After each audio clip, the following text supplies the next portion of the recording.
Your Faith is Your Fortune by Neville Goddard, Chapter 9, The Foundation Stone. Let every man take heed how he buildeth thereon. For other foundations can no man lay than that is laid, which is Jesus Christ. Now if man can build upon this foundation gold, silver, precious stones, wood, hay, stubble, every man's work shall be made manifest, for the day shall declare it. The foundation of all expression is consciousness. Try as man will, he cannot find a cause of manifestation other than his consciousness of being. Man thinks he has found the cause of disease and germs, the cause of war and conflicting political ideologies and greed. All such discoveries of man, catalogued as the essence of wisdom, are foolishness in the eyes of God. There is only one power, and this power is God, consciousness. It kills, it makes alive, it wounds, it heals, it does all things, good, bad, or indifferent. Man moves in a world that is nothing more or less than his consciousness objectified. Not knowing this, he wars against his reflections while he keeps alive the light and the images which projects the reflections. I am the light of the world. I am consciousness is the light.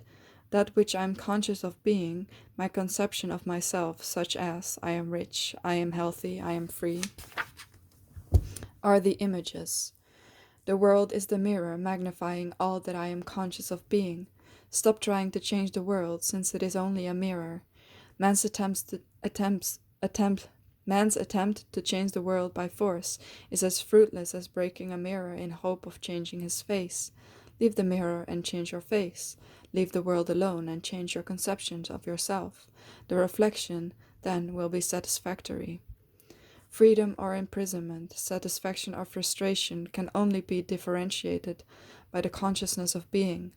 Regardless of your problem, its duration, or its magnitude, careful attention to these instructions will, in an amazingly short time, eliminate even the memory of the problem. Ask yourself this question: how would I feel if I were free? The very moment you sincerely ask this question, the answer comes.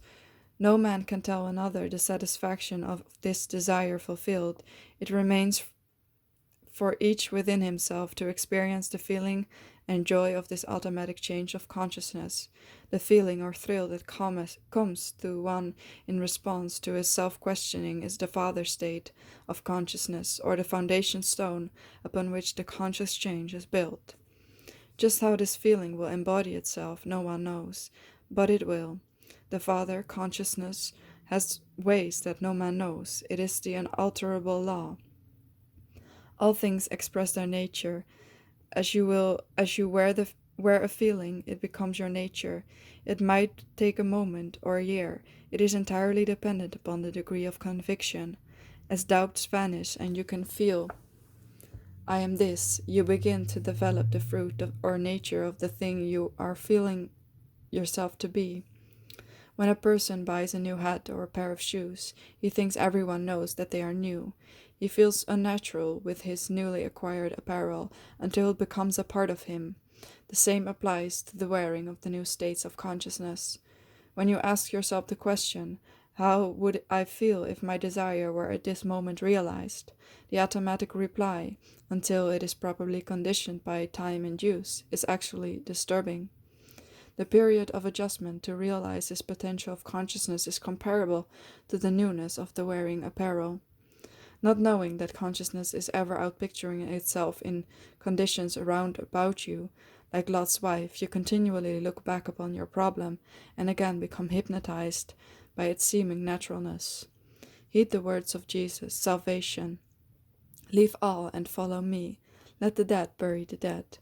Your problem might have you so hypnotized by its seeming reality and naturalness that you find it difficult to wear the new feeling or consciousness of your Savior. You must assume this garment if you would have results. The stone, consciousness, which the builders rejected, would not wear, is the chief cornerstone, and other foundations no man can lay.